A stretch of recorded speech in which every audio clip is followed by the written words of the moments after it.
bertemu lagi kita dalam tajuk pahlawan tempatan. Siapakah pahlawan tempatan di negeri bawah bayu? Di mana tu? Di Sabah, iaitu Mat Salleh dan Antanom. Jom kita kenali. Objektif pembelajaran yang akan kamu capai di akhir pelajaran adalah yang pertama, kamu akan dapat menyenaraikan tokoh tempatan. Yang kedua, kamu akan dapat menyatakan sebab penentangan tokoh tempatan ini. Yang ketiga, kamu akan dapat menerangkan peristiwa penentangan tokoh tempatan terhadap penjajahan kuasa asing.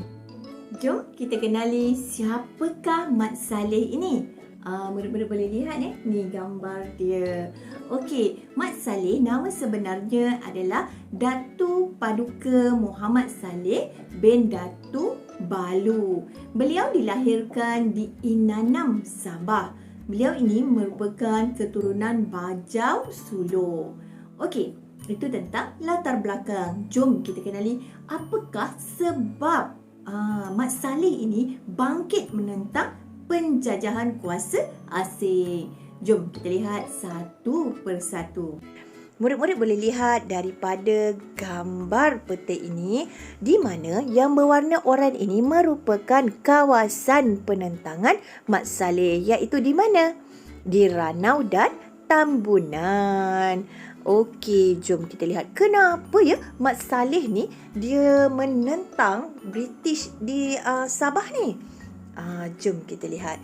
Yang pertama, SBUB ataupun Syarikat Borneo Utara British tidak mengiktiraf kedudukan Mat Salleh sebagai pemerintah. Jadi Mat Salleh ni marahlah. Dekat mana Mat Salleh ni? Di pemerintah di mana? Dia ni di Sandakan. Kemudian dia ada memerintah di Menggatal. Yang ketiga di Inanam dan yang keempat di Pulau Gaya. Ini merupakan antara tempat yang diperintah oleh Mat Salleh.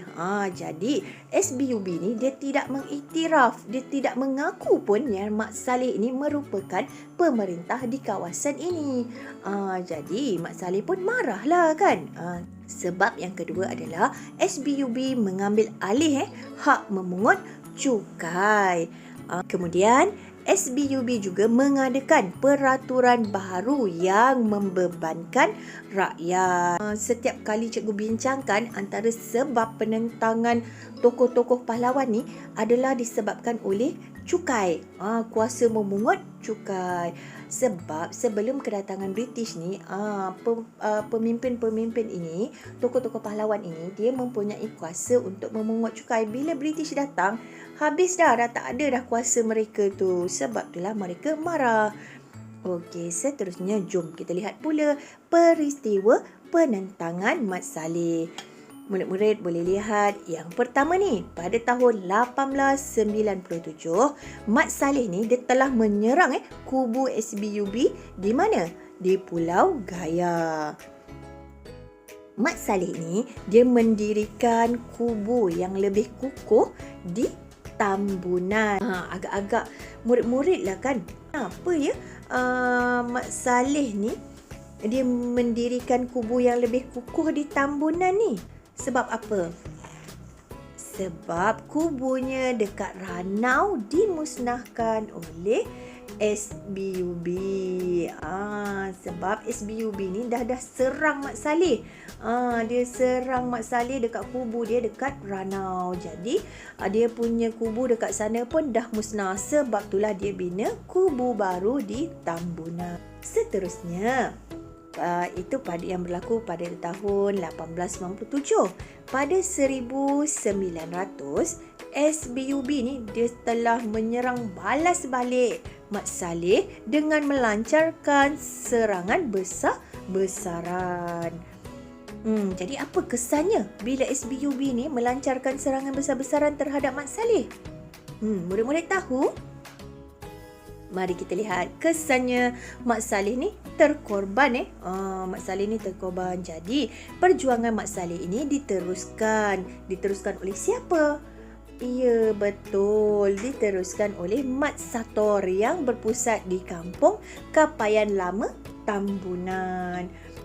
Itulah dia peristiwa penentangan oleh Mat Saleh. Sekarang mari kita lihat pahlawan tempatan yang kedua. Masih lagi pahlawan di negeri Bawah Bayu yang merupakan seorang pahlawan terbilang bangsa Murut. Siapakah beliau? Ya, betul, beliau ialah Antanom. Jom kita lihat serba sedikit tentang latar belakang Antanom. Antanom ini nama sebenarnya adalah Antaros bin Buyusan. Beliau ni lahir pada tahun 1873 di Silar Pinikit, Salangit, Ulu Sungai Tahol, Pensiangan, Sabah. Untuk makluman murid-murid, Antanom ini merupakan ketua kaum Murut di Rundum. Beliau ini didakwa mempunyai kuasa sakti iaitu boleh bercakap dengan haiwan dan pokok. Seterusnya, mari kita lihat sebab penentangan Antanom ini. Yang pertama, SBUB telah menjadikan kaum Murut ini sebagai buruh paksa untuk membina jalan di kawasan pedalaman dan memasang kawat telegraf antara Tenom dan Rundum. Seterusnya, SBUB dia tidak menghiraukan adat dan kepercayaan penduduk. Apa yang SBUB ni buat? SBUB ini menceroboh kawasan hutan yang dianggap mengganggu roh nenek moyang mereka. Di mana di sini SBUB telah menceroboh kawasan hutan untuk membina jalan. Jadi kaum Murut ini dia menentang sebab mengikut kepercayaan mereka, pencerobohan yang dilakukan oleh SBUB ini akan mengganggu roh nenek moyang mereka. Okey, seterusnya jom kita lihat yang ketiga, di mana SBUB ini memperkenalkan cukai baharu yang membebankan rakyat. Contohnya cukai kepala, di mana $1 dikenakan untuk setiap kepala. Cukai tanaman, cukai tangkapan ikan-ikan besar. Cukai-cukai ini semua membebankan rakyat.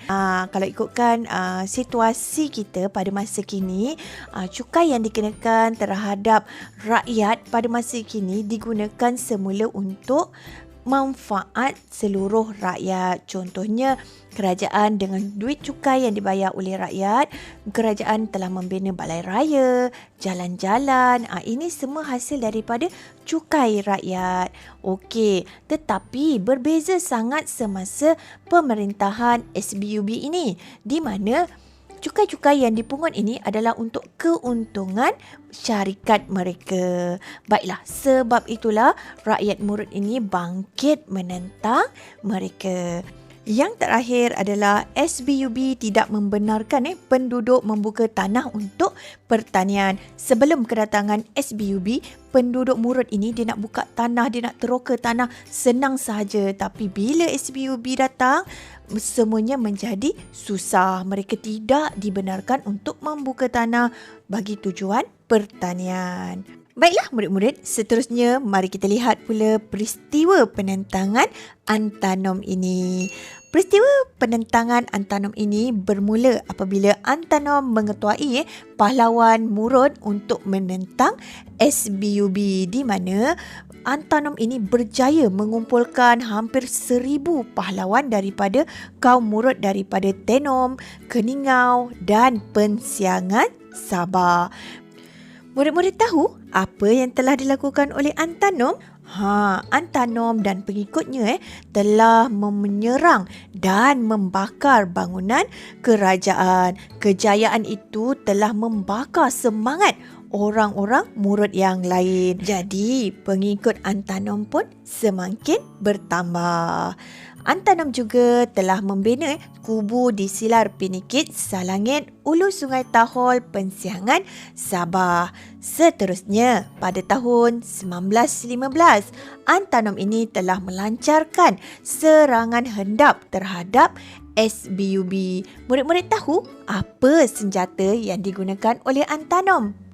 Ya, betul. Walaupun hanya senjata asas saja yang digunakan oleh Antanom iaitu tombak, pedang dan sumpit, perkara ini tidak mematahkan semangat pengikutnya. Mereka ni masih bersemangat untuk menyerang dan menghapuskan SBUB ini. Baiklah, seterusnya, murid-murid tahu di mana serangan yang dilakukan oleh Antanom ini? Ya, betul. Di Pensiangan Sabah. Murid-murid tahu apa yang berlaku kepada British apabila Antanom ini melancarkan serangan hendap? Mereka pun terkejut terkejut dengan serangan yang dilakukan oleh Antanom. Mereka ini memasang perangkap dan menawarkan rundingan damai. Selepas itu, apa yang dilakukan oleh Antanom? Ya, betul. Antanom telah membina kubu di Sungai Salangit. Untuk makluman murid-murid, pihak British ini dia telah mengepung Antanom dan pengikutnya dan mengenakan tindakan tegas terhadap pengikut Antanom. Termasuklah mereka ini dipaksa menjadi buruh kasar. Akhirnya, Antanom pun menyerah diri kepada pihak SBUB. Kenapa ya Antanom ini menyerah diri? Sebab untuk selamatkan keluarga, pengikut dan kaum murud yang lain. Sampai di sini saja video kita pada kali ini. Sehingga kita berjumpa lagi dalam video yang seterusnya. Jangan lupa, kamu semua tekan butang subscribe dan loceng. Jangan lupa juga like, share video-video cikgu dengan rakan-rakan kamu. Bye!